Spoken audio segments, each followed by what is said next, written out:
कराची की सड़कों पर दौड़ते ट्रक दंदनाती मौत बने हुए हैं। कारसाज पे गाड़ी ने मियां बीवी की जान ले ली। शहर कायद में अचानक ट्रैफिक हादसात में इस कदर इजाफे की वजह क्या है, इसका कोई हल है या नहीं, जानने की कोशिश करेंगे आज के प्रोग्राम में। ईद उल फितर पीर को होगी या मंगल को? चांद देखने के लिए रोयत हिलाल कमेटी का इजलास तो इतवार को होगा, लेकिन माहिरीन चांद की पैदाइश से मुतालिक क्या बता रहे हैं, स्पार्को से जानेंगे आज। पाकिस्तानी नौजवान ने अमेरिका में बेस्ट डिप्लोमेटिक स्टांस और आउटस्टैंडिंग डिप्लोमेसी अवार्ड्स अपने नाम कर लिए। आलमी मुकाबले में 50 से ज्यादा ममालिक को अपनी सलाहियतों से पीछे छोड़ने वाले अब्दुर्रहमान आज होंगे दुनिया बोले में हमारे मेहमान। और शब कदर हजारों रातों से अफजल तरीन रात है। आलम के बोल में शब कदर की अहमियत और फजीलत पर उलमा से रहनुमाई लेंगे। अस्सलाम वालेकुम, आप देख रहे हैं दुनिया बोल है और मैं हूं सोनिया सुंदस। मैं हूं सैयद फैसल करीम। उम्मीद है कि आपके तमाम तर रोज़े खैरियत से गुजरे होंगे। आज का रोज़ा भी खैरियत से गुजर रहा होगा और आज बहुत ही अहम रात है, उसके हवाले से भी शो में आगे चल के हम बात करेंगे। और यकीन मानिए कि दिल अभी भी गिरफ्तार थे मलिर हॉल्ट वाले वाक़े से। अभी कल ही को ये एक और वाक़या पेश आ गया है, एक और खूनी हादसा पेश हो गया है। कराची वाले रो रहे थे डंपर और ट्रॉलर्स को और वाटर टैंकर्स को, लेकिन कल का वाक़या, इस वाक़े ने कई सवाल उठा दिए। पहले तो आपको बताइए वाक़या हुआ क्या है। शारा फैसल बेस के करीब तेज़ रफ्तार गाड़ी थी ये, और उसने मोटरसाइकिल पर सवार मियाँ बीवी को रौंद दिया। अब ये जो मियाँ बीवी थे ये बाइकर लेन में चल रहे थे और जो गाड़ी थी ये वहाँ पे तेज़ रफ्तारी से रेस लगा रही थी। अचानक क्या हुआ, वहाँ से उसने अपनी लेन चेंज की और इस मियाँ बीवी को कुचल दिया। मोटरसाइकिल तो आप देख सकते हैं फुटेज में मुकम्मल तबाह है। मियाँ बीवी जो है वो जाँ भाग हो गए हैं और ड्राइवर जो है वो गाड़ी को मौके से पर छोड़कर फरार हो गया था। अवाम ने उसको पकड़कर तशद्दुद का निशाना बनाया। वाक़या शारा फैसल थाने में दर्ज भी कर लिया गया है, जबकि पुलिस के मुताबिक गिरफ्तार ड्राइवर अनीक की उम्र महज 17 साल है। गाड़ी अपनी थी, ना ही ड्राइविंग लाइसेंस था। शहर में बढ़ते ट्रैफिक हादसात की वजूहात क्या हैं, आज इस पर मजीद बात करेंगे। इस पर मजीद भी बात करेंगे। पहले तो हमारे नुमाइंदे काशान हमारे साथ मौजूद हैं। काशान, क्या डिटेल्स है इस वाक़े की, क्या हुआ ये ज़रा बताइए। हाँ जी बिल्कुल, देखें कल कराची में रात गए शारा फैसल के मकाम पर अफसोसनाक वाक़या पेश आया। सफ़ेद कलर की कार की टक्कर से दो मियाँ बीवी जो है वो झबाक हो गए। जबकि रोड ट्रैफिक एक्सीडेंट की एनालिसिस टीम जो है ट्रैफिक पुलिस कराची की, उन्होंने हतमी रिपोर्ट जो है इस केस की तैयार करी है। जबकि आपको केस की रिपोर्ट बताएं, जबकि इब्तदाई तहकीकात में दो मुमकिन वजूहात सामने आई हैं। कार की तेज़ रफ्तारी तकरीबन 120 किलोमीटर के करीब थी, जबकि फुटपाथ जो शारा फैसल मेन फुटपाथ बने हुए 7:20 और 7:30 के दरमियान ये वाक़या रिपोर्ट हुआ है। जिस टाइम पे इफ्तार का टाइम था उस टाइम पे दोनों मियाँ बीवी जो है रोड पर खड़े होकर इफ्तार कर रहे थे। उस टाइम पे सफ़ेद कलर की कार आई है जिन्होंने उसको हिट करा है। मौके पर ये दोनों जो है वो पहले ज़ख्मी हुए हैं, फिर एम्बुलेंस के जरिए इनको जिला अस्पताल मुंतकिल किया गया, जहाँ पर दोनों ज़ख्मी दम तोड़ गए। जबकि ट्रैफिक पुलिस की रिपोर्ट में यह भी इंकशाफ हुआ है ड्राइवर की उम्र जो 17 साल थी और ड्राइवर के पास ना ड्राइविंग लाइसेंस मौजूद था, ना ही शनाख्ती कार्ड मौजूद था, जो कि कानून की खिलाफ वर्जी है। और मुकदमा जो है वो तो शारा फैसल पुलिस की जानिब से दर्ज कर लिया गया है। लेकिन सवालिया निशान ये भी बनता है शारा फैसल से जिस टाइम पे यहाँ पर वो ड्राइवर आया तो उस टाइम पे ना किसी ट्रैफिक एहलकार की जानिब से उसको रोका गया, ना किसी पुलिस की जानिब से रोका गया। जब ये वाक़या रिपोर्ट हो गया तो उसके बाद तमाम इदारे यहाँ पर पहुँचे और इस केस की हतमी रिपोर्ट भी बनाई गई है। ठीक है काशान, ये जो आपने रेस किया है कि जब इतनी स्पीड लिमिट होती है तो उस पर किस तरीके से रोका जाए कोई एहलकार, और ये वो इलाका है जिससे थोड़ा आगे थोड़ा पीछे ट्रैफिक एहलकार होते हैं। हम बात कर लेते हैं शहर कायद में जो तमाम तर ये वाक़यात हुए हैं। ये वाक़या तो अपनी नौयत का एक और वाक़या है, लेकिन इससे पहले मलिर हॉल्ट में होने वाला वाक़या, मिलेनियम मॉल पर पेश आने वाला वाक़या, और हमें इत्तला मिली, इसको हम कन्फर्म भी करेंगे कि एक और वाक़या भी पेश आ गया नॉर्दर्न बाईपास पर, उस पर भी हम आपको आगे चल के बताएंगे। इसके पीछे मुहर्रिकात वजूहात क्या हैं। रहनुमा MQM पाकिस्तान अरशद वोरा साहब हमारे साथ मौजूद। अरशद साहब अस्सलाम वालेकुम, बहुत शुक्रिया आपके वक्त का। और अरशद साहब, आप हमेशा से कराची की तवाना आवाज़ बनते रहे हैं।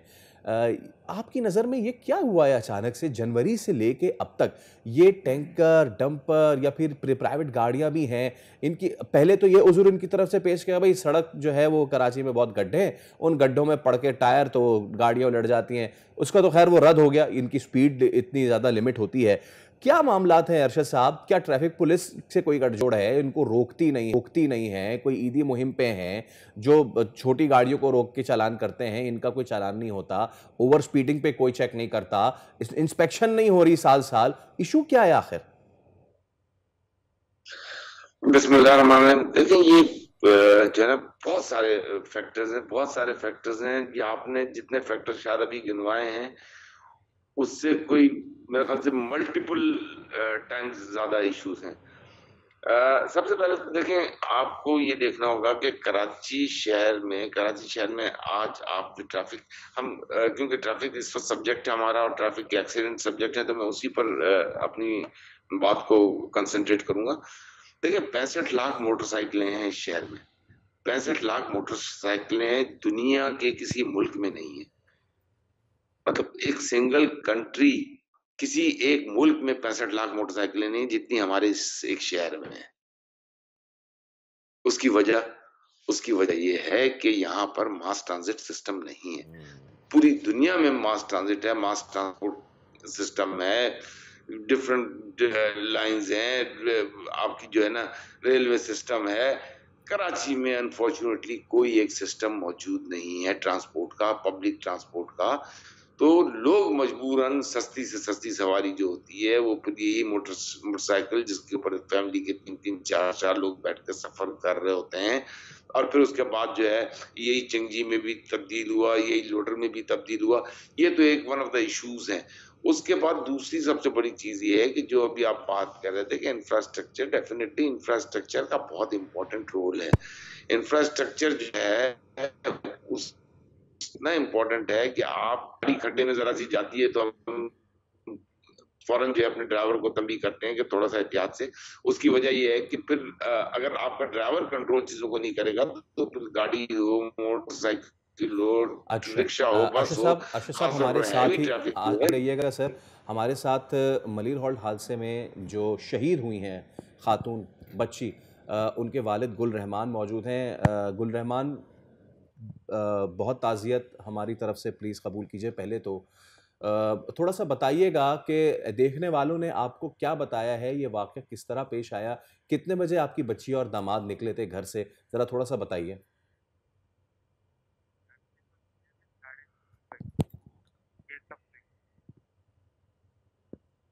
वहाँ से चेकअप करवा के वापस आ रहे थे। ये टैंकर जो है, जब ड्राइवर नशे में था या नींद में था, बाकायदा सीसीटीवी कैमरे में भी मैंने दिखाया गया है, बड़ी स्पीड से जा रहा था। जी। और बजाय ये काला बोर्ड की स्टैंड करने के, ये रोड जो है ना फुटपाथ को तोड़ता हुआ लॉन्ग साइड पे आया और उनको कुचल दिया। पीछे भी जो है ना ये 2-3 को जो है हिट करता हुआ है, पर ये कि वो हल्के फुल्के जख्मी में बच गया। रहमान साहब, अब ये बताइएगा कि आपकी बेटी की शादी को कितना अरसा गुजरा था और क्या ये जो आने वाली औलाद थी ये उनकी पहली औलाद थी? हाँ, अभी तकरीबन साल होने वाला था, पहली औलाद थी। इसके लिए जो ना उन्होंने शॉपिंग भी करके रखी थी, अल्लाह हमें बच्चा देगा तो ये उसके लिए सामान ले लिया। जी, ज़ाहिर सी बात है, करके माँ वो बाप को खुशी होती है और आने वाली औलाद के लिए वो करते हैं। वो इतने खुश थे कि पैदा बच्चा है और शॉपिंग वगैरह उसके लिए भी कर ली थी। और उनको क्या पता है कि ये अंजीर के बच्चे जो हैं गाड़ियों वाले किस तरह कुचलेंगे उसको। गुल रहमान, आपके जज़्बात हम बिल्कुल समझ सकते हैं और जो आपने कहा हमारे जज़्बात यही हैं, बस हम हदबंदी की वजह से बहुत सारी चीज़ नहीं कह सकते। रहमान भाई ये बताएं, कोई आया आपके पास? वैसे तो आने का फ़ायदा नहीं है, कोई सियासतदान किसी भी जमात से कोई आया आपके पास, किसी ने दाद रसी की? आई तो काफी है। वो हम चुनाव में थे जब फवाद अहमद भाई आए, उन्होंने वहाँ भी हमारे साथ कोऑपरेट किया। फिर वो थाने भी गए FIR लिखवाने के लिए। उसके अलावा जो ना और भी मस्जिद जो ना जमात इस्लामी हो गया, दावत इस्लामी हो गया, ये दीदी के लब्बैक वाले हो गए, तकरीबन जो है ना सब आज। जी, अच्छा रहमान साहब कल गवर्नर साहब भी आए हुए थे, फारूक सत्तार साहब भी आए हुए थे। चलें, अच्छी बात है, चलें आपके यहाँ कोई आया तो सही। वैसे रहमान साहब, अब तक जो तहकीकात है उसमें क्या पेशरफ्त हुई है? केस की तहकीकात से आप लोग मुतमईन हैं जो कार्रवाई हो रही है इस वक्त?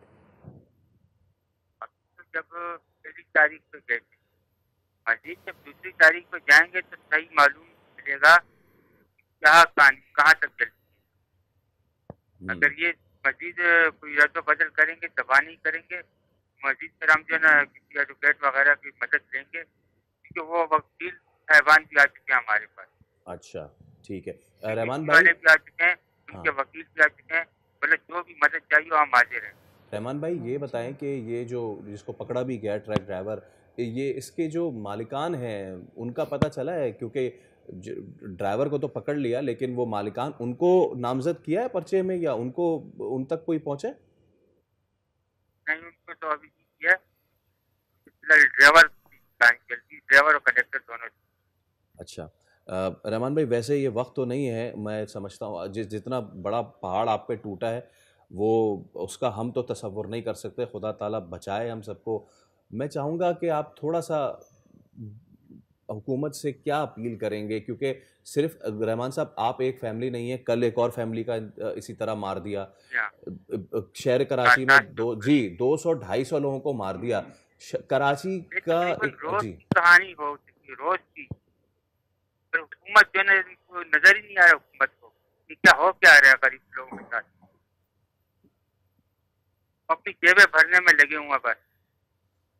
बिल्कुल गुलरहमान साहब एक मरतबा फिर बहुत शुक्रिया, और खुदा ताला आपके दामाद बेटी और जो में आना था जो नहीं है, हम दुआ कर सकते हैं खुदा ताला उनको जन्नत के आला मकाम जो है वो अता करे। हमारे साथ मौजूद अरशद वोरा साहब भी। अरशद भाई पहले तो माजरत क़ता कलामी हुई, लेकिन आपने सुन लिया, ये एक शख्स नहीं है, कराची का हर शख्स इस वक्त चीख रहा है, वावेला कर रहा है। अच्छा अरशद भाई मुझे ये बताएं कि ये जो वाटर चले हैवी ट्रैफिक जो है ना, उनकी तो हमने हदबंदी कर दी, औकात कार कर दी है। सिर्फ इतना बताएं, एक आम आदमी ये पूछता है कि वाटर टैंकर से जिन जिन की अमवात हुई है, उनका कत्ल का मुकदमा दर्ज नहीं करना चाहिए उन लोगों के खिलाफ जो वाटर टैंकर के बजाय मुझे और आपको, कराची के लोगों को, पाइपलाइन में पानी नहीं दे पा रहे? देखें, ये इशू है। टैंकर जो है वो हमारी ज़रूरत है। यहाँ पर पानी की जो नेटवर्किंग है, जो नेटवर्क पानी का पाइपलाइनों का जो जाल बिछा हुआ है, वो प्रॉपरली इस तरीके से मैनेज नहीं हुआ हुआ पिछले 50-60 सालों से कि उसको किसी तरीके से मैनेज करें कि ये हमारा जो है ये हाइड्रेंट से हमारी जान छूटे। बहरहाल देखें, कराची शहर का सबसे बड़ा इशू जो है, मैंने आपको बताया कि इसकी पॉपुलेशन जो है, कराची की पॉपुलेशन कंट्रोल में नहीं है। कराची जो है वो अब ओवर क्राउडेड हो चुका है। कराची जो है वो मजीद लोगों को एब्जॉर्ब नहीं कर सकता। कराची के लोग जो कराची के अंदर इश्यूज हैं उससे ज़हनी तौर पर बीमार हो गए, और ज़हनी तौर पर बीमार होने के बाद फिर कारसाज पे जिस 17 साल लड़के ने गाड़ी का एक्सीडेंट किया है, फिर ये ज़हनी तौर पर बीमार लोगों इसी तरीके की कार्रवाइयां करते हैं। ये शहर आधा बीमार होने से बचाने, खुदारा इस शहर में मजीद लोगों की जो है आमद को रोका जाए। अर्शद साहब, मजीद सॉरी आपको इस वक्त इंटरप्ट कर रही हूँ। आपने अभी कहा कि 40-50 साल हो गए कराची की वाटर लाइंस को, तो 40-50 साल गुजर गए, किसी ने अभी तक ये इम्पॉर्टेंट नहीं समझा कि पानी की वाटर जो लाइंस हैं मेन, वो प्रॉपरली मैनेज नहीं हुई हैं, तो कोई स्टेप उठाए? क्योंकि अगर 40-50 साल हो गए अभी भी मैनेज नहीं हुई है, तो फिर आगे अगले 100 साल भी मैनेज नहीं होंगे।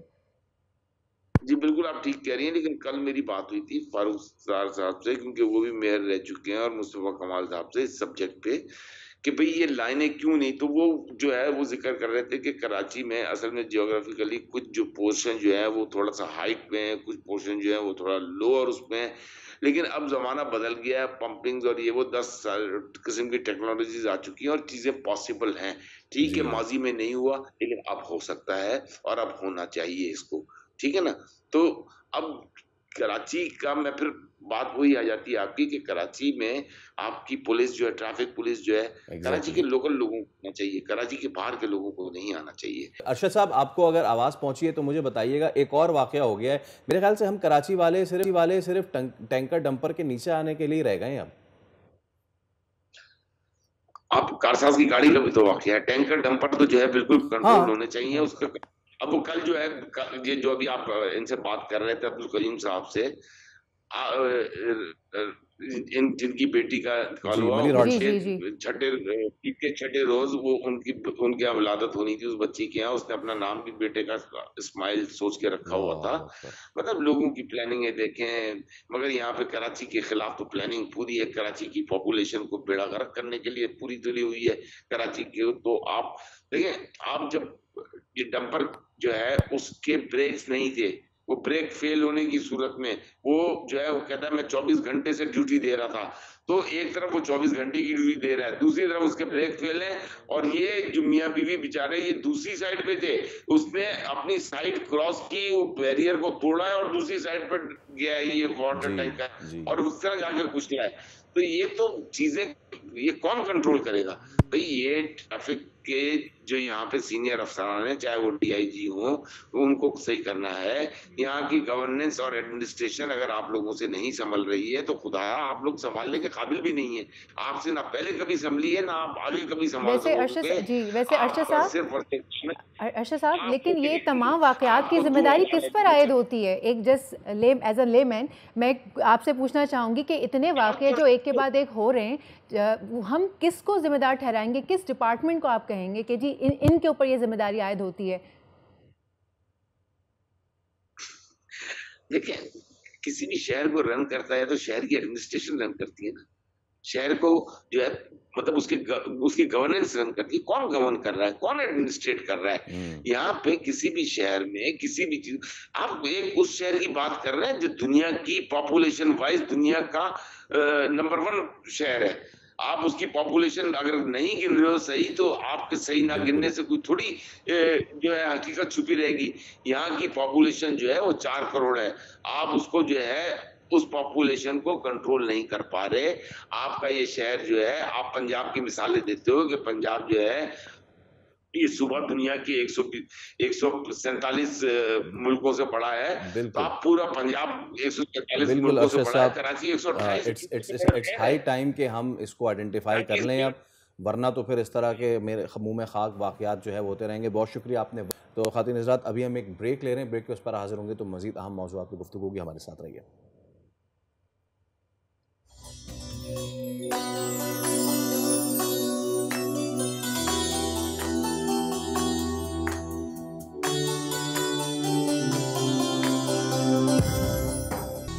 एक बार फिर आपको खुशामदीद। और आप यकीन करें कि हम वो वाला मजाक बिल्कुल भी नहीं कर रहे कि कहाँ है चाँद, ये रहा चाँद। नहीं, हम ऐसा कुछ भी नहीं कर रहे। हम बहुत सीरियस है इस हवाले से, क्योंकि पूरी कौम यही जानना चाह रही कि कब होगी। देखिए, वो तो फिर जब आपको बताएंगे रोयत हिलाल कमेटी वाले तभी होगी ईद, लेकिन उससे पहले क्या चांसेस हैं, इसी पे बात कर लेते हैं। तर्जुमान इस बार को गुलाम मुस्तफ़ा लगार साहब हमारे साथ मौजूद हैं। गुलाम मुस्तफ़ा साहब, अस्सलाम वालेकुम, बहुत शुक्रिया आपके वक्त के लिए।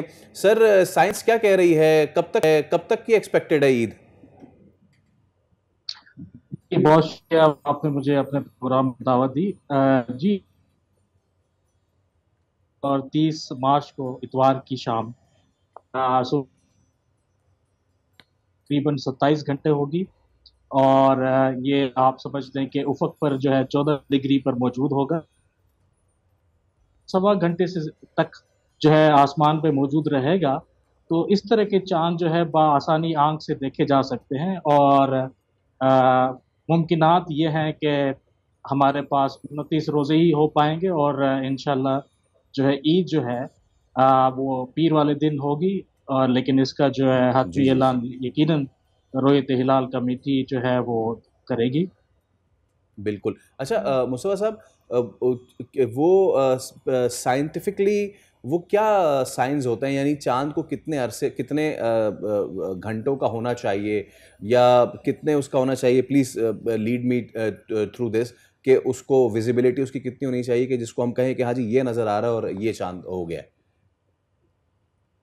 जी, असल में चांद के 2-3 पैरामीटर्स हैं जिनको एक साथ देखा जाता है। मसलन कि चांद की ऊंचाई क्या होगी सूरज के गुरूब होते वक्त, और चांद की जो है वो रोशनी कितना वो रोशन होगा। फर्ज कीजिए कि 14वीं का चांद जो है वो 100% रोशन है, तो ये वाला चांद जो है ये उसका 2% रोशन होगा। लेकिन अगर रोशनी जो है चांद से आने वाली तकरीबन 1% के बराबर हो और ऊंचाई चांद की सूरज गुरूब आफ्ताब के वक्त अगर 8 से 10 डिग्री हो, तो इस तरह के चांद को जो है वो देखना मुमकिन हो जाता है। उम्र का हिसाब हम इसलिए नहीं सिर्फ लगा सकते उम्र से, क्योंकि बाज़ औक़ात 20 घंटे का चांद भी नज़र नहीं आ सकता जब चांद और ज़मीन के दरमियान फासला बहुत बढ़ जाता है, 4 लाख किलोमीटर से जब जायद होता है, तो उस वक्त जो है उम्र का तकाजा वहाँ पे फिर नहीं किया जाता। ये भी देखा जाता है कि चांद की ऊंचाई क्या है, चांद की जो है वो कितनी चमक है पैदाइश के बाद। तो ये सारे पैरामीटर्स मिल के फिर जो है साइंटिफिकली इसका तैयार किया जाता है कि चांद नजर आएगा कि नहीं आएगा। चलिए, थैंक यू सो मच लगाई साहब। अब देखते हैं कि ईद जो है वो 29 रोज़ों की होती है या तो रोज़े हलाल कमेटी ही बताएंगी हमें, बताएगी, वही बताएंगे हम। ये तो साइंटिफिकली हम एक बात कर रहे थे। अब ज़रा प्रोग्राम को आगे बढ़ाते हैं। पाकिस्तानी नौजवान अब्दुल रहमान ने अमेरिका के शहर न्यूयॉर्क में होने वाले बेस्ट डिप्लोमेट के मुकाबले में 2 अवार्ड्स अपने नाम किए हैं। आलमी मुकाबले में 50 से ज़ायद ममालिक ने शिरकत की थी, जिसमें अब्दुल रहमान ने अपनी सलाहियतों से सबको पीछे छोड़ दिया। तो अब्दुल रहमान हमारे साथ ही मौजूद, उनसे बात करते हैं। अब्दुल रहमान, सबसे पहले तो अस्सलाम वालेकुम और बहुत बहुत मुबारकबाद आपको। थोड़ा सा मुझे बताइए इस कंपटीशन के बारे में कि ये किस तरह का था। अस्सलाम वालेकुम जी, सबसे पहले आप लोगों का शुक्रिया बोल न्यूज़ का जिन्होंने मुझे इनवाइट किया, thank you very much. Sir, ये बेसिकली एक बेस्ट डिप्लोमेट्स के नाम से एक अमेरिकन ऑर्गेनाइजेशन है जो कि यूनाइटेड नेशंस की सिमुलेशंस जो है वो उसके ऊपर ये कंपटीशंस करवाती है। ये एक एक्सरसाइज होती है पूरे 2 दिन की, जिसमें जिस तरीके से यूनाइटेड नेशंस के अंदर प्रॉपर एक किसी भी दुनिया में किसी भी मुद्दे के ऊपर डिस्कशन होती है और वहाँ पे जो है वो किस तरीके से रेजोल्यूशंस पुट की जाती हैं और किस तरीके से डिप्लोमेटिक स्टैंस जो हैं वो प्रेजेंट किए जाते हैं और किस तरीके से आप अपनी डिप्लोमेसी के थ्रू, अपनी लीडरशिप स्किल्स के थ्रू आप जो हैं वो दुनिया के दूसरे लीडर्स को मिलवाते हैं, उसी बेसिकली पैरामीटर के ऊपर ये एक प्रॉपर जो है वो कंपटीशन होता है, जिसमें दुनिया के मुख्तलिफ जो हैं ममालिक वो उनके रिप्रेजेंटेशन होती है। तो पाकिस्तान की तरफ से मेरी रिप्रेजेंटेशन थी और अल्हम्दुलिल्लाह मैंने उसके अंदर 2 अवार्ड्स जो कि उस यहाँ पे जो 50+ कंट्रीज थे उनमें जो सबसे ज़्यादा अवार्ड्स मेरे थे और एट द एंड जो आउटस्टैंडिंग डिप्लोमेसी अवार्ड है वो भी मुझे मिला। और रहमान, यानी कि ये it was model United Nations, right? You are a मना। तो हाँ, एब्सोल्युटली राइट। हाँ, मॉडल यूनाइटेड नेशंस की इस्लामाबाद से लेकर कराची तक सर्किट बड़ा ज़बरदस्त हो गया है। तो क्या फ़ायदे होते हैं इसके जब आप जाते हैं, आप एक डेलीगेट बन के जाते हैं, क्या क्या लर्निंग्स होती हैं इसमें? देखिए, जहाँ तक बात फ़ायदा की है तो वो तो सबसे पहले ये है कि इस दफ़ा की जो तकरीब हुई थी ये बेसिकली न्यूयॉर्क के अंदर हुई थी, ठीक है, और ये बिल्कुल यूनाइटेड नेशंस की जो बिल्डिंग है उसके साथ ही बिल्कुल हुई थी। तो आप लर्निंग एस्पेक्ट्स ये होता है कि आपके अंदर जो नेगोशिएशन स्किल्स होती हैं जो वो आपकी बहुत ज़्यादा इसके अंदर डेवलप होती हैं। आप दुनिया के मुख्तलिफ जो कंट्रीज़ हैं उनके रिप्रेजेंटेटिव्स के साथ आपकी जो सबसे पहले तो आपकी उनके साथ नेटवर्किंग भी होती है, ये भी एक इसका बहुत बड़ा बेनिफिट है। But at the same time आपके अंदर जो एक कॉन्फिडेंस बिल्डिंग होती है, जो हमारे पाकिस्तान में जो सबसे बड़ा प्रॉब्लम है, हम लोग ये समझते हैं शायद या हमारे यहाँ वो कॉन्फिडेंस उस लेवल के ऊपर बिल्ड नहीं किया जाता। बिल्कुल हमारे स्टूडेंट के अंदर भी, हमारे अंदर भी, हम किसी के साथ compete नहीं कर सकते, उनके साथ बोल नहीं सकते। तो टू बी वेरी ऑनेस्ट, मैं चूंकि इससे पहले भी काफ़ी कंट्रीज में विजिट करता रहता हूँ, लेकिन यहाँ पे चूंकि मुझे बिल्कुल अब्दुल रहमान, और ये इतना ज़बरदस्त इवेंट होता है टाइम, उम्मीद करते हैं कि आप आगे भी इसी तरह पाकिस्तान की नुमाइंदगी करते रहें। बिल्कुल। अब वक्त हो जाता है एक छोटे से ब्रेक का, ब्रेक लेते हैं, स्टे विद अस।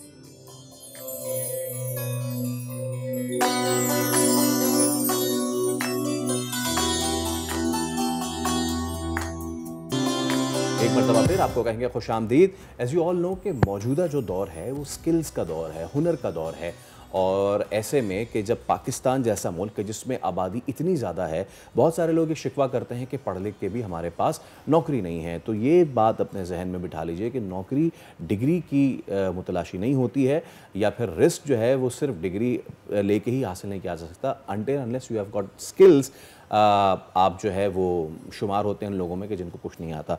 तो इसी चीज़ को मद्देनज़र रखते हुए हुनर फाउंडेशन की माजिदा खुर्शीद आज हमारे साथ मौजूद हैं, जो कि head of operations women campus हैं। एक ऐसा इदारा है हुनर फाउंडेशन कि जो सिर्फ कराची नहीं पूरे पाकिस्तान में बड़ी ज़बरदस्त काम कर रहा है। तो क्या क्या काम है हम ख़ुद जान लेते हैं। अस्सलाम वालेकुम मैम, कैसी हैं आप? खैरियत से? Thank you so much for coming. और मेरा पहला सवाल यही है कि कब से आपने इसका आगाज़ किया, और ये काम जब आपने आगाज़ किया है अब कितना फैल चुका है? देखिए, हमारे जो चेयरमैन है असलम खालिक साहब, उनके साथ कुछ लाइक माइंडेड पीपल्स थे, तो उन्होंने महसूस किया कि स्किल की बहुत ज़्यादा ज़रूरत है। Informal and formal education sectors का उन्होंने ऑब्ज़र्व किया। दैन उन्होंने ये ज़रूरत महसूस की कि पाकिस्तान में एक ऐसा इदारा होना चाहिए जो इंटरनेशनल स्टैंडर्ड के मुताबिक जो है ट्रेनिंग्स प्रोवाइड करे। तो उन्होंने दुनिया के डिफरेंट कंट्रीज़ में जो है वो गए, उन्होंने वहाँ पर जो है वो टेक्निकल वोकेशनल का जो सेटअप था उसको देखा।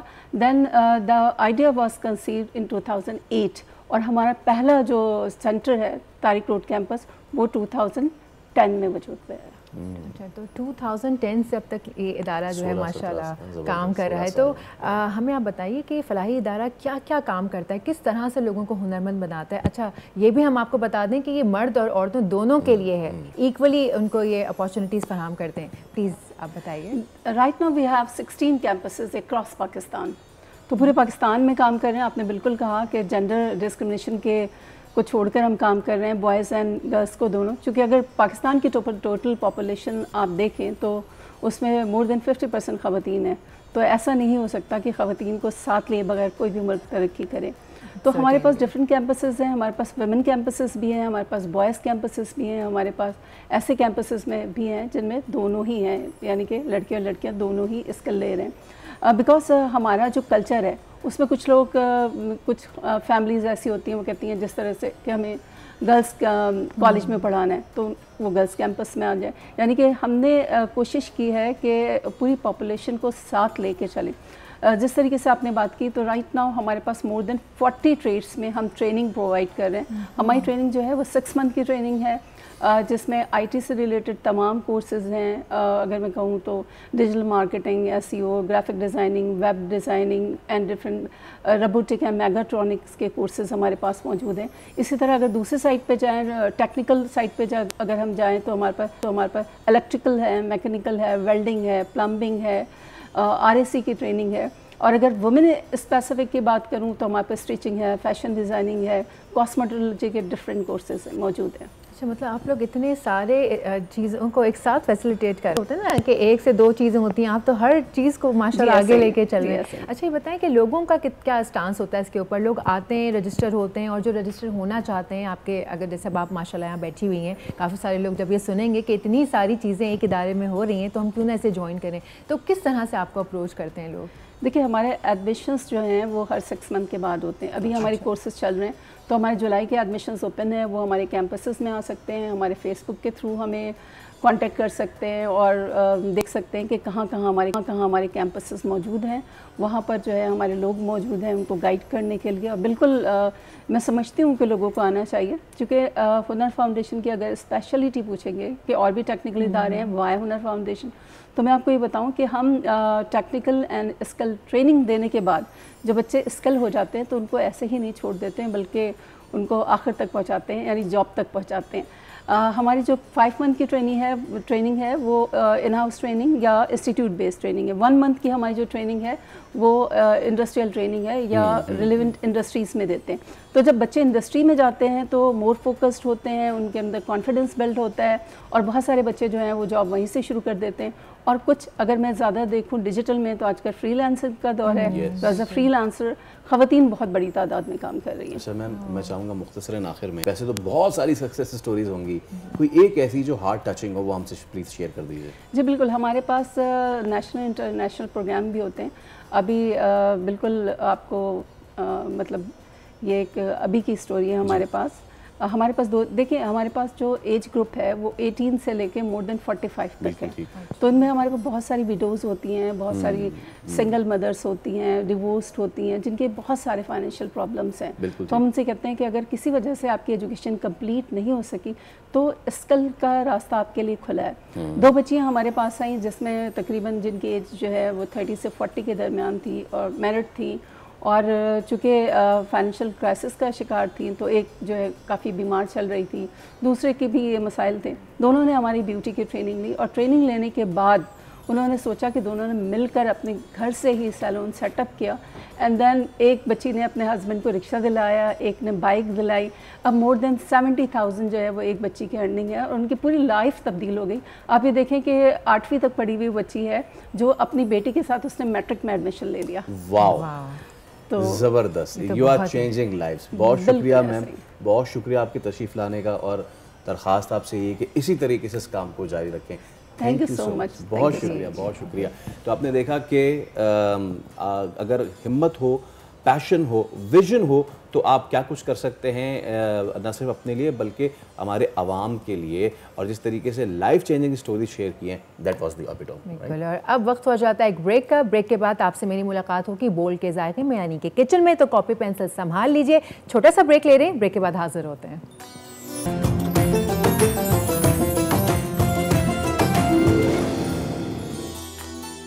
वेलकम बैक जनाब। बोल के जायके में एक मरतबा फिर खुशामदीद। बोल के जायके में बनते हैं झटपट पकवान, और झटपट पकवान जब बनते हैं तो हमारा साथ देने के लिए आ रहे हैं उसमें डालडा। जहां ममता वहां डालडा। 80 सालों से ज़ायद तमाम माओं का भरोसा और एतमाद डालडा पर ही तो है। डालडा दे रहा है इस रमज़ान ईद से पहले ईदी 250 रुपये तक की बचत, और डालडा लाया है इस रमज़ान स्पेशल पैकेजिंग भी, जो आप मेरे हाथ में देख सकते हैं। ये 1 लीटर का पाउच जो पहले जो हुआ करता था, जिसको आप रखते थे तो वो नीचे बैठ जाता था, लेकिन डालडा ने अब इस पैकेज को चेंज किया है, इसकी पैकेजिंग और स्ट्रॉन्ग बनाई है। ये आप देख सकते हैं, ये मूव नहीं करता है, इसको आप इजीली कहीं भी रख सकते हैं। नॉब से इस्तेमाल करें और उसके बाद इसको आप कहीं पर भी रख दीजिए, जैसे मैं इसको रख रही हूँ, ये देखिए। और इसके अलावा डालडा का एक oil, extra virgin olive oil, जिसको मैं खुद डेली बेसिस पर इंडोर्स करती हूँ कि ये आपकी गट हेल्थ के लिए बहुत ही मौजू है। इसको आप सहरी में या फिर इफ्तार के बाद थोड़ा सा, यानी कि 1 टीस्पून अगर ले लेते हैं तो बहुत अच्छी बात है। आपकी गट हेल्थ, आपका स्टमक बड़ा ही ज़बरदस्त हो जाएगा। इसमें विटामिन डी भी होता है जो आपकी हड्डियों के लिए, आपके दांतों के लिए बहुत मुफीद है। अच्छा जनाब, डालडा के अलावा हमारा साथ दे रहे हैं सबरूसो। जी हाँ, सबरूसो कभी भी अपनी क्वालिटी पर, अपनी चिकन पर, अपनी पैकेजिंग पर, किसी भी चीज़ पर कभी भी कॉम्प्रोमाइज़ नहीं करता। थ्रू आउट रमज़ान हमने सबरूसो के काफ़ी सारी चीज़ें जो हैं वो बनाई हैं, और इनके जो आइटम्स हैं उसमें चिकन समोसे भी हैं, कचौरियाँ भी हैं, नगेट्स भी हैं, क्रिस्पी पॉपर्स भी हैं, स्ट्रिप्स भी हैं। इतनी सारी वैरायटी है कि रमज़ान जो है वो माशाल्लाह ख़त्म होने पर आ चुके हैं, लेकिन इनकी वैरायटी अभी ह्यूज बाकी है। अच्छा, आज जो हम बनाएंगे ना उसमें भी हम सबरूसो के सीख कबाब का इस्तेमाल करेंगे। रेसिपी की जानिब हम अभी आएंगे। तीसरे, like last but certainly not the least, हमारे साथ हैं मरहबा का शरबत गुलबहार। जहाँ प्यार वहाँ शरबत गुलबहार फलों, फूलों और जड़ी बूटियों के अर्कियात से तैयार करदा ऑर्गेनिक है ये। इसमें रिफाइंड शुगर शामिल है। चाहें तो आप पानी या दूध में या अपने मीठे पे डायरेक्टली इसको इस्तेमाल भी कर सकते हैं। ये एक ज़बरदस्त किस्म का सिरप है, मुझे तो पर्सनली बहुत पसंद है, और मैंने इसके साथ तरह तरह के मीठे भी बनाए हैं और शरबत के तौर पर भी इसको इस्तेमाल किया है। ज़बरदस्त, कमाल की बात है। लेकिन इससे भी कमाल की बात यह है कि अगर आप समझते हैं कि आपके अंदर कोई शेफ़ छुपा हुआ है, आपको खाना पकाने से शगफ है, आप बहुत अच्छा खाना पकाना जानती हैं या जानते हैं, तो वीडियो कंटेंट की सूरत में बोल के, याद रहे, बोल के फेसबुक पेज पर या उनके इंस्टाग्राम पर आप हमें इनबॉक्स कर सकते हैं अपनी वो कंटेंट रेसिपी।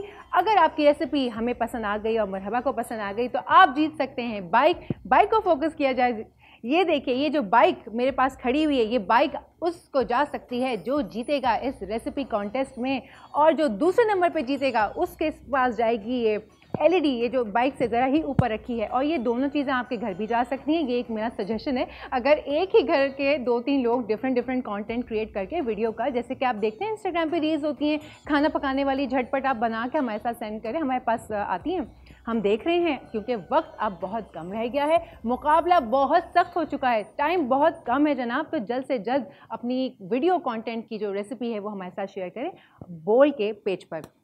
आज जो हम रेसिपी बनाने वाले हैं इसका नाम है अरबिक राइस विद मसाला कबाब। ये आप ईद पर भी बना सकते हैं। अब मैं सारी रेसिपीज़ वही चूज़ कर रही हूँ जिनको आप रमज़ान में तो इस्तेमाल कर ही सकते हैं, बना सकते हैं, दावत वसूल कर सकते हैं, लेकिन साथ साथ ईद के दिनों पे भी काम आ सकती हैं, क्योंकि हमारे पास वही आइटम्स हैं ना, पुलाव है या बिरयानी है या बहुत से बहुत काबली पुलाव बन जाता है।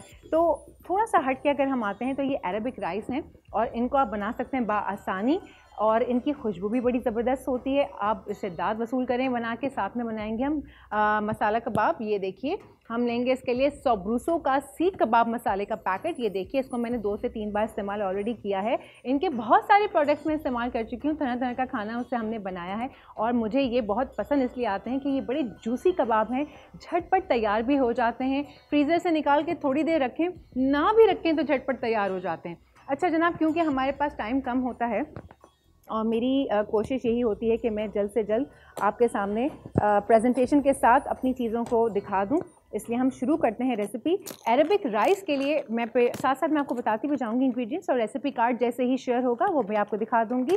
अरबिक राइस के लिए मैंने ये 1.5 कप के करीब कच्चे चावल उबाले हैं, जो कि बॉयल होने के बाद 2 कप के करीब हो गए हैं। आप इसके अंदर ये गरम मसाला देख रहे हैं, तो ये भी मैं आपको बता दूं कि आपको भी ये ऐसे ही बॉईल करना है। 1 चम्मच नमक के साथ साथ आपको इसके अंदर साबुत गरम मसाला, जैसे कि लौंग हो गई, इलायची, बड़ी वाली इलायची, छोटी इलायची और बड़ी इलायची जो 2 होती हैं, साथ में दालचीनी, तेज़पात, जावित्री, जायफल, इस तरह के थोड़े थोड़े मसाले लेकर, ज़्यादा नहीं वरना चावल डार्क हो जाएंगे और बहुत ज़्यादा स्ट्रॉन्ग फ्यूम हो जाएगा। थोड़े थोड़े मसालों के साथ आपने चावल बॉईल करने हैं, और जब चावल बॉईल हो जाएं तो उस वक्त आप जब इनको निथारेंगे, रिंस करेंगे, उसमें से गरम मसाला आपने निकाल लेना है। याद रखिए, वो थोड़ा बहुत रह जाए वो कोई बात नहीं, मोस्टली आप निकाल लीजिएगा। अच्छा जनाब, ये हो गए राइस, और फिर इसमें 2 तरह की बस सब्जियां जाती हैं, क्योंकि चावल वाइट हैं तो इसके अंदर रेड और ग्रीन भी जाएगा। तो रेड में जाएगा कैरेट्स, यानी कि क्या होता है, गाजर।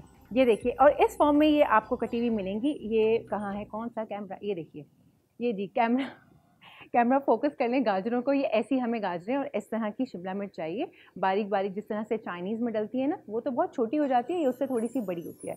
अच्छा, इसमें ये जाता है, साथ में सोया सॉस सरका डालेंगे हम, थोड़ा थोड़ा सा इस्तेमाल करेंगे, 1 टीस्पून, क्योंकि मेरे पास चावलों की जो क्वांटिटी है वो कम है। अगर आप घर के लिए बना रहे हैं, 3 से 4 कप के लिए बना रहे हैं, तो जाहिर सी बात है आप बड़े पतीले में बनाएंगे, ज़्यादा क्वांटिटी होगी, तो अकॉर्डिंगली आपने तमाम मसालों को और इंग्रेडिएंट्स को यूज़ करना है। कुछ लोग ज़्यादा स्पाइसी फूड खाते हैं, कुछ लोग कम खाते हैं, तो अकॉर्डिंगली मैनेज किया जाना चाहिए। बेसिक रेसिपी और उसके इंग्रेडिएंट्स ये हैं जो आपको मैं बता रही हूँ। अच्छा, ये जो अरबिक राइस है, इसमें ऊपर से दम लगता है, उसमें जावित्री जायफल ऐड होता है। जावित्री जायफल का हम थोड़ा सा ऐसा पाउडर बना लेंगे, और इसमें मैंने थोड़ी सी छोटी इलायची भी शामिल की है, अगर आपको दिखाई दे रही हो। छोटी इलायची, जावित्री, जायफल, उन तीनों को पीस कर ये आपने बनाकर रख लेना है। ये चावलों के ऊपर जाता है, जिससे बड़ी खूबसूरत खुशबू इसकी आने शुरू हो जाती है।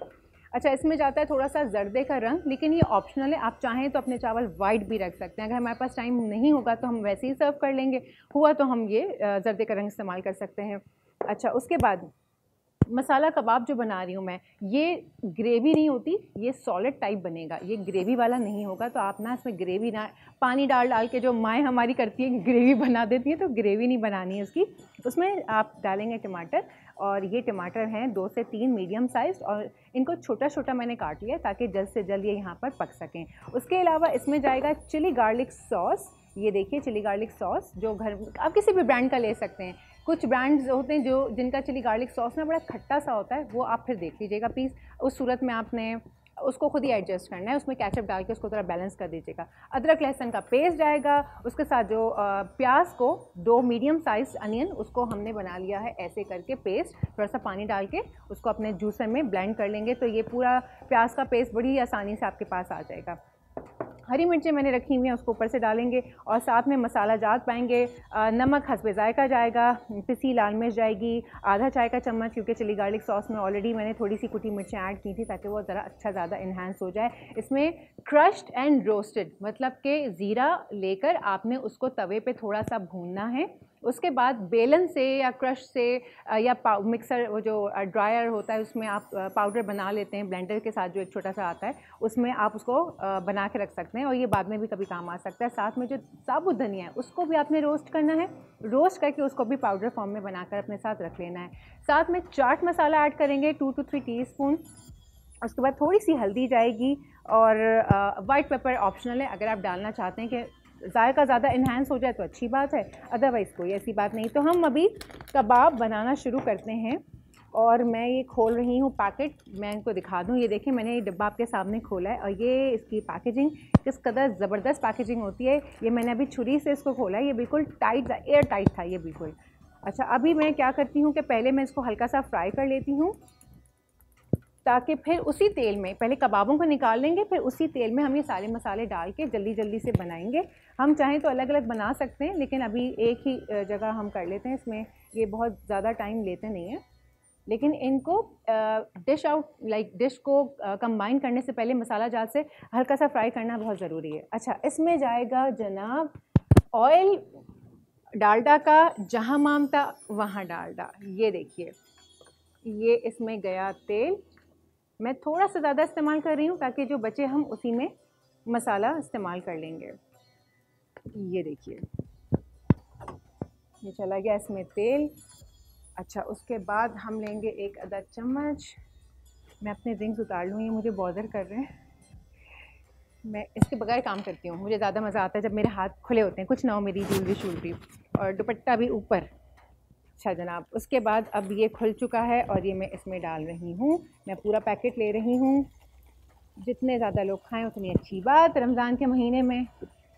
वैसे भी रमज़ान का महीना हो या ना हो, अदरवाइज़ भी हमें ये प्रैक्टिस ना करनी चाहिए कि जब भी हम अपने घर में कुछ भी बनाएं, मैं ये प्रैक्टिस रखती हूँ, इसलिए मैं सोच रही हूँ कि ये आप लोगों के साथ भी मैं शेयर करूँ कि हमारे घर में जो भी कुछ बनता है तो हम उसको थोड़ा सा ज़्यादा बनाते हैं और फिर जो कोई बाहर गार्ड है या आसपास कोई जो गाड़ी धोने वाला आता है, कोई भी इस किस्म का हाउस हेल्प है, तो हम उनको दे देते हैं।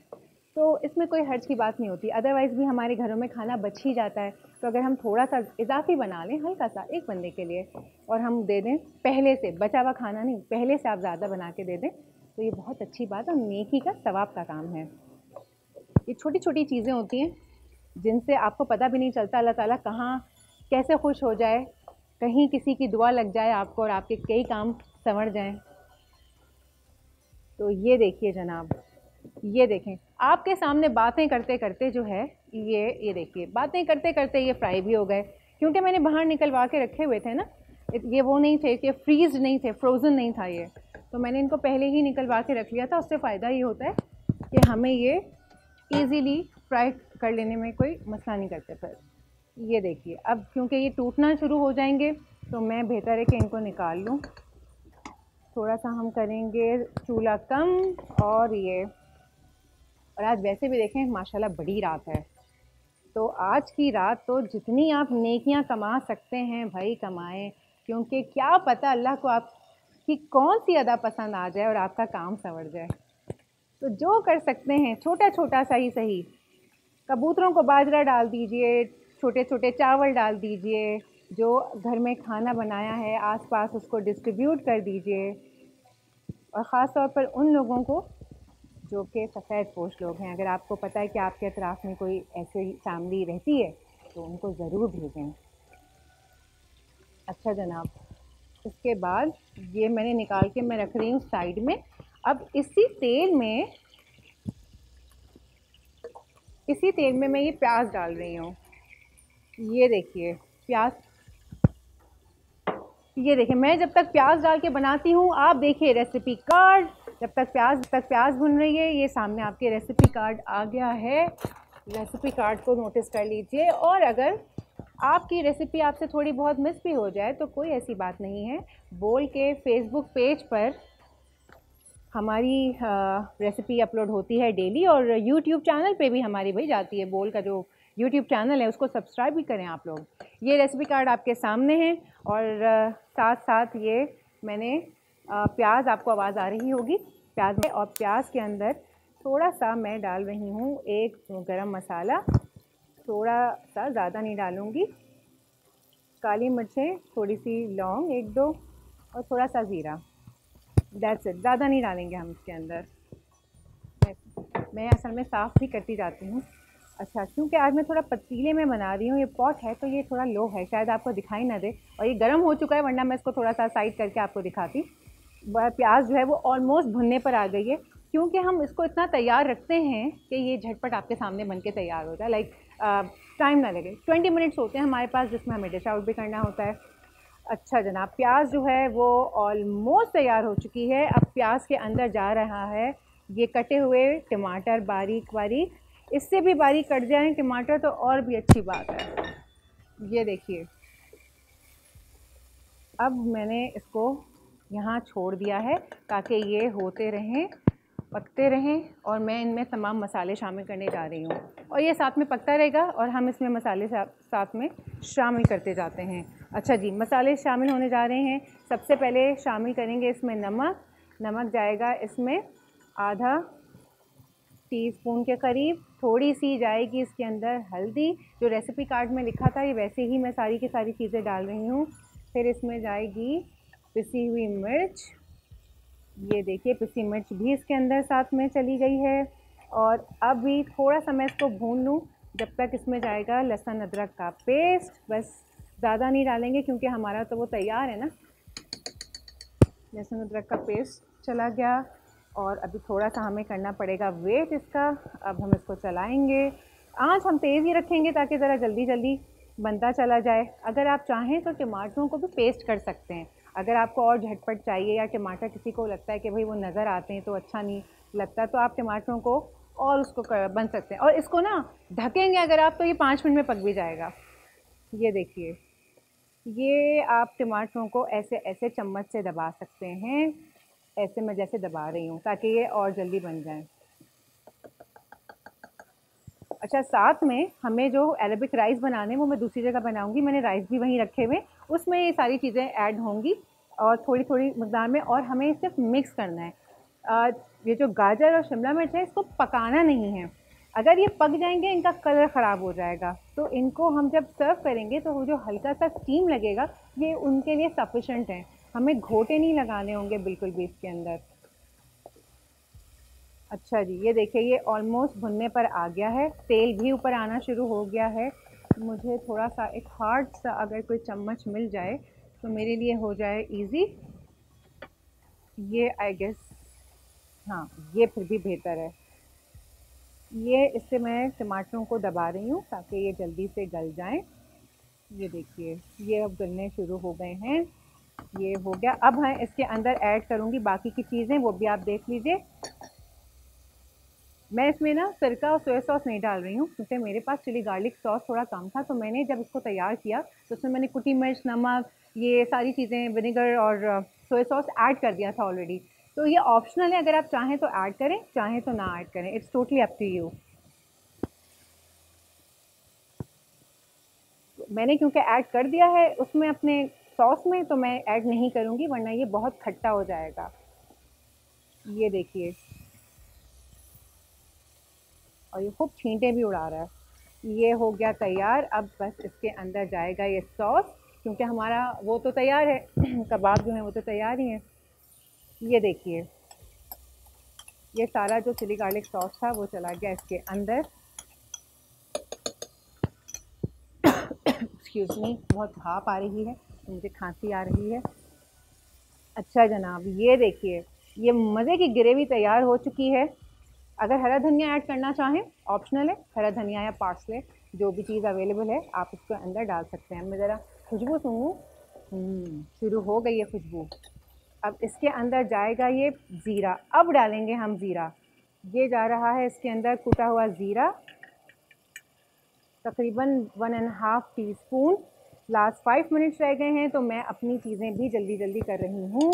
ये गया इसके अंदर कुटा हुआ धनिया, और ऑप्शनल है मेरे पास क्योंकि सफ़ेद मिर्च पड़ी थी तो मैं सोची हूँ ऐड कर देते हैं, कोई बात नहीं, जायका जो है वो आ जाएगा। अब ये देखिए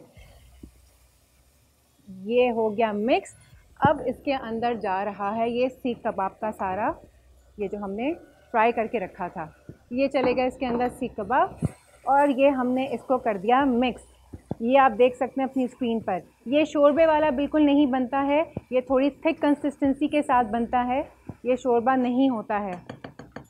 ये देख सकते हैं आप, ये देखिए मैंने इसको हल्का सा आड़ा किया है, थोड़ा सा फोकस कर लें। शोरबा नहीं है, थिक कंसिस्टेंसी के साथ इसको बनाया गया है। ये देखिए बस ये हो गया है जनाब। और इसमें जाएंगी ऊपर से ये हरी मिर्चें। ये देखिए ये हरी मिर्चें चली गई इसके अंदर। और मैं इसका चूल्हा कर रही हूँ हल्के बिल्कुल। और मेरे पास इसका लिड है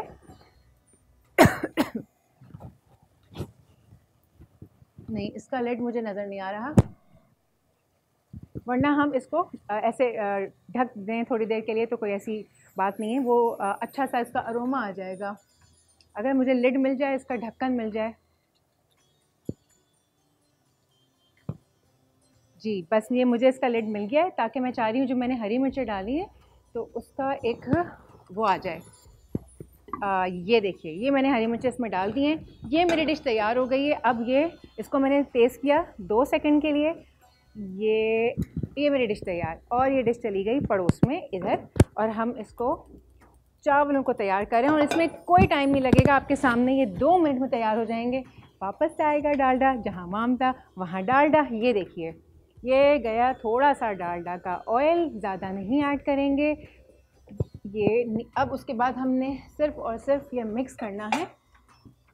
ये देखिए ये गई आपकी शिमला मिर्च और ये गई आपकी कैरेट्स यानी कि गाजर, और साथ में ये गया इसके अंदर थोड़ा सा नमक हस्बे ज़रूरत या हस्बे ज़ायक़ा, और साथ में ये गई इसमें 1 टीस्पून के करीब सफ़ेद दखनी मिर्च, एंड दैट्स इट। ये देखिए अच्छा मुझे ऐसा लग रहा है कि मेरा ये सब्ज़ी ज़्यादा हो सकती है और चावल कम, तो हम इसको थोड़ा सा निकाल लेते हैं। ऐसा ना हो कि ये सब्ज़ी ज़्यादा हो जाए और चावल कम पड़ जाएं। कोई ऐसी बात नहीं, अगर आपको लगे ऐसा हो रहा है तो आप उसको निकाल सकते हैं। अगर जब मैं राइस डालूँगी मैं देख लूँगी कि अभी क्या सिचुएशन है, उस हिसाब से फिर इसको ऐड कर लेंगे। ये देखिए ये हमने डाल दिया, ये हमने सौते किया। अब हम इसमें डाल रहे हैं सारे चावल अपने।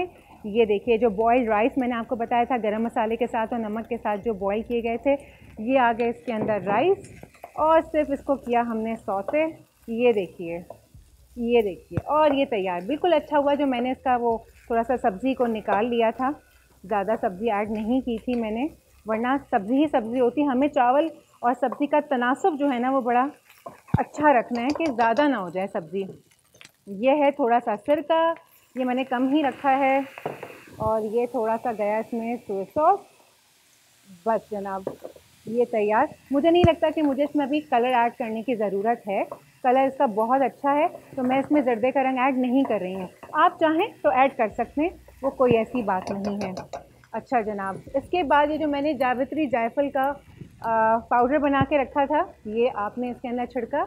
और मैं इसका भी लिड देख लूँ, मैंने इसका चूल्हा बंद कर दिया है कि, और ये इसका लिड मुझे मिल गया है। ये जावित्री जायफल का अच्छा सा मैंने इसमें डाला पाउडर, और मैंने इसका कर दिया चूल्हा बंद। अब बस इसको करना है हमें डिश आउट। तो मैं जगह बना रही हूँ ताकि मैं आपको इसको डिश आउट करके दिखा सकूँ। हमारे पास जितना टाइम था मैंने झटपट आपको ये बना के दिखाया है। अगर घर में आपको बनाना है तो आप इसको अगर इसी तरीके से बना के रखेंगे तो विदिन 20-25 मिनट्स।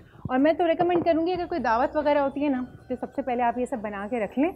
जैसे ही कोई आए आपने बस उसको सिर्फ सर्व करना होता है, दैट्स इट, फिर कुछ भी नहीं करना होता। ये देखिए अब मैं यहाँ पर इसको डिश आउट कर रही हूँ। अब हमारे पास कितना टाइम रह गया है टीम, ज़रा मुझे बता दें। डिश आउट कर दूँ मैं? जी बस हमारे पास कुछ ही वक्त है, तो मैं बस आपको दिखा रही हूँ निकाल के, ताकि आप एक नज़र देख लें कि ये कैसा बना है। ये देखिए इसको मैं यहाँ रख रही हूँ। मैं इसको इस तरह दिखा रही हूँ बड़े ट्रे में, ताकि आपको ना दिखाई दे कि मैंने क्या बनाया है, किस तरह बनाया है। इसको आप अरबिक राइस के साथ खाइए, इसको आप पराठे के साथ भी खा सकते हैं। ये अब आपके ऊपर डिपेंड करता है कि आप इसको किस तरह करना चाहते हैं, किस तरह सर्व करना चाहते हैं। ये जनाब ये आ गया, हमारे पास हरा धनिया हो हम उसको उससे भी गार्निश कर सकते हैं। अच्छा अब आ गए अरबिक राइस। ये राइस भी मेरे तैयार हो चुके हैं और ये मैं साथ में राइस तैयार करके आपको दिखा रही हूँ। ये देखिए, ओहो क्या खुशबू आ रही है, सीरियसली बहुत ही अच्छी खुशबू आ रही है माशाल्लाह, अमेजिंग। तो ये जनाब हमारा हो गया तैयार, दोनों चीज़ें हमने कर ली हैं तैयार। हम इसको थोड़ा सा गार्निश कर देते हैं और हल्का फुल्का सा, तो ग्रीन और रेड के कॉम्बिनेशन में ज़रा ये और प्यारा लगना शुरू हो जाएगा। ये देखिए भाई, तो ये आपके अरबिक राइस और मसाला कबाब जो हैं ये तैयार हो चुके हैं। एंड ट्रस्ट मी, आप इनको सबूसों के पराठे के साथ भी खा सकते हैं, अरबिक राइस के साथ भी खा सकते हैं, सहरी में, इफ्तारी में, ईद के दिनों में, जब दिल चाहे बनाएं। और अगर आपको लगता है कि आप पका सकते हैं तो अपना वीडियो कंटेंट हमारे फेसबुक पेज पर अपलोड करना ना भूलिएगा। बोल के जायके का सेगमेंट हुआ यहाँ पर ख़त्म। लेते हैं एक छोटा सा ब्रेक के बाद हाजिर होते हैं।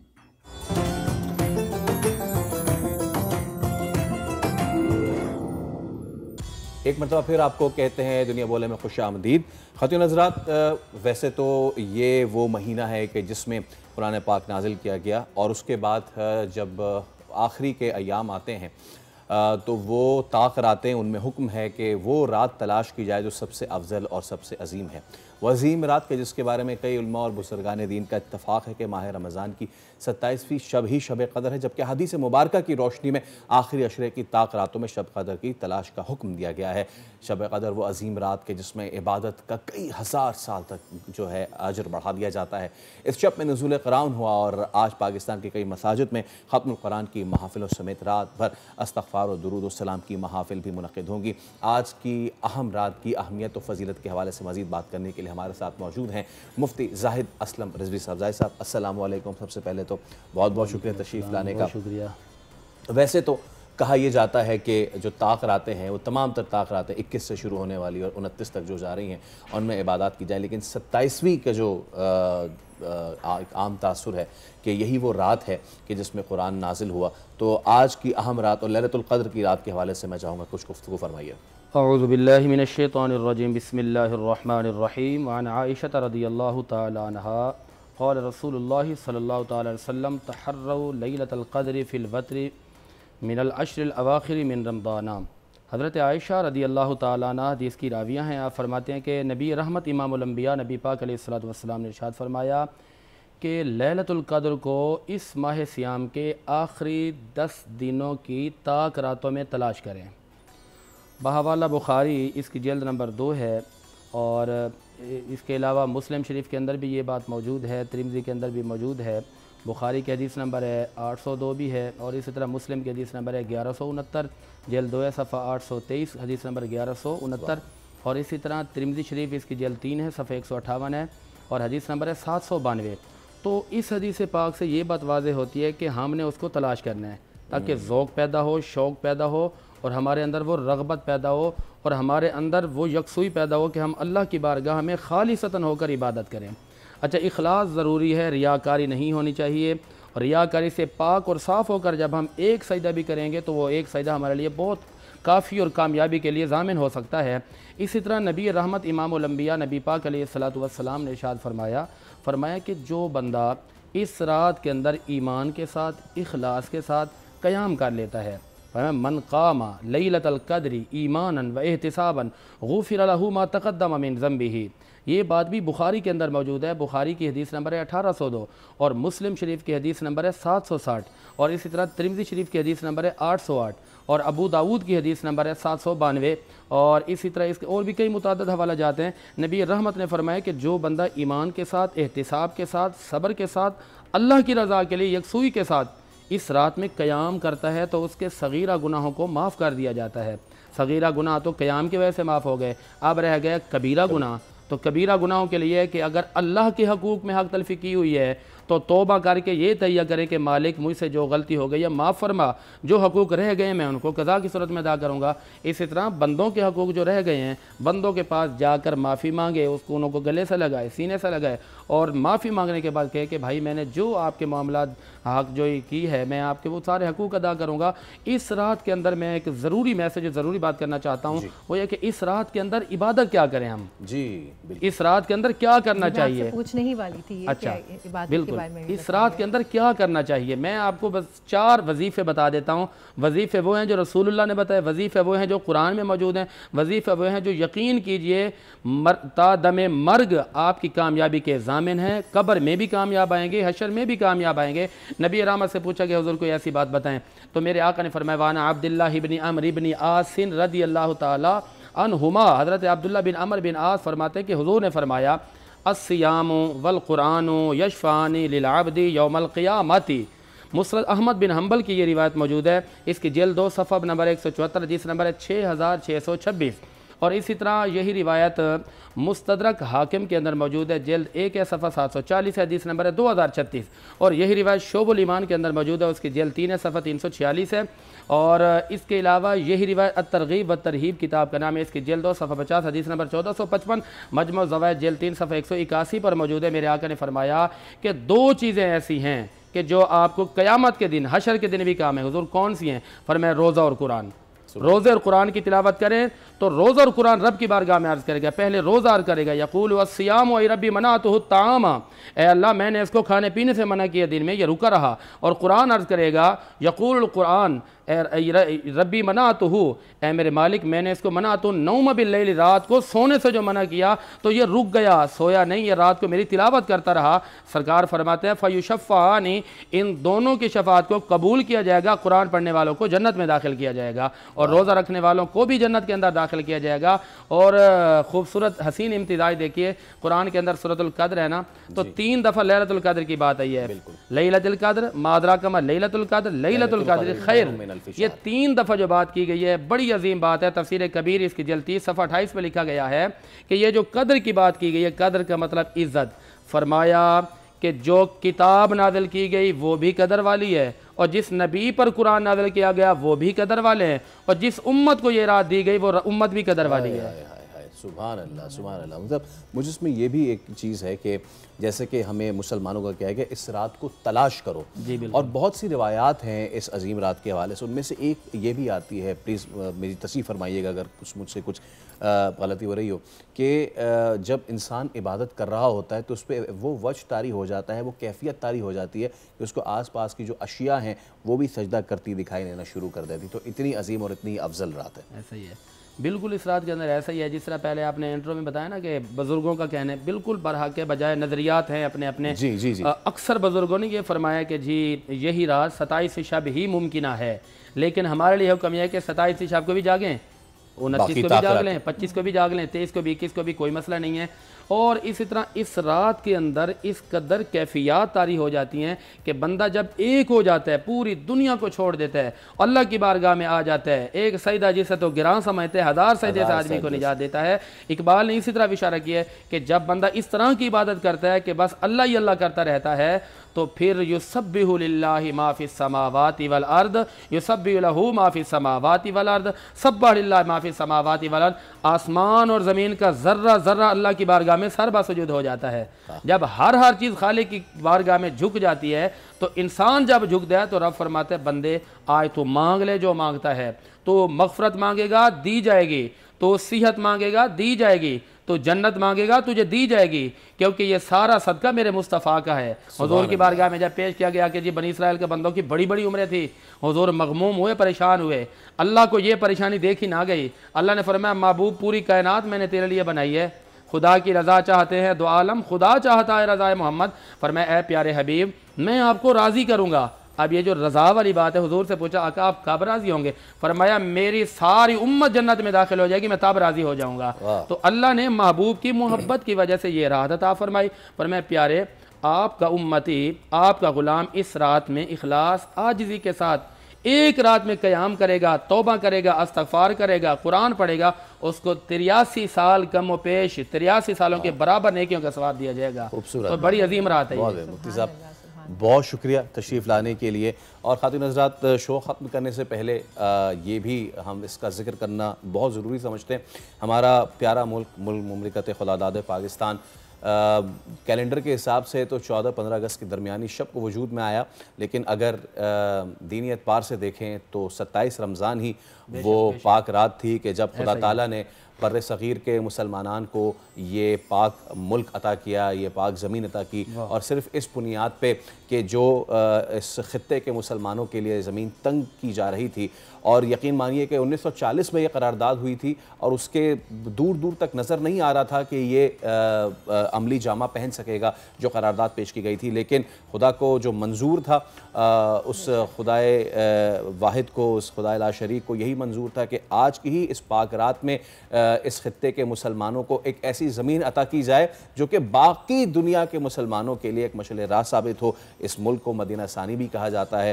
तो इजाज़त लेने से पहले सिर्फ 10 ये दरख्वास्त है कि जो मुल्क इतनी क़ुरबानियों, सोनिया सोचें कि जाएँ 75 बरस कबल और सोचें कि इस रात और इस महीने के जो रोज़े रखने के महीने हैं, उस महीने में लाखों लोग हिजरत करके अपने प्यारों को कटवा के नेज़ों पे चढ़वा के आ रहे हैं। तो कितनी क़ुरबानियों से ये मुल्क मिला है। इस रात जब आप दुआ कर रहे हैं, उस मुल्क के लिए भी दुआ करें। मुश्किल में तो हैं लेकिन आसानियाँ दूर नहीं है। आपसे इजाज़त लेने का वक्त हुआ चाहता है। प्रोग्राम का वक्त अब ख़त्म हो चुका है। आज जागने की स्पेशल रात है, तो हम सभी को अपनी दुआओं में ज़रूर याद रखिएगा। अपना बहुत ख्याल रखिएगा। अल्लाह हाफ़िज़।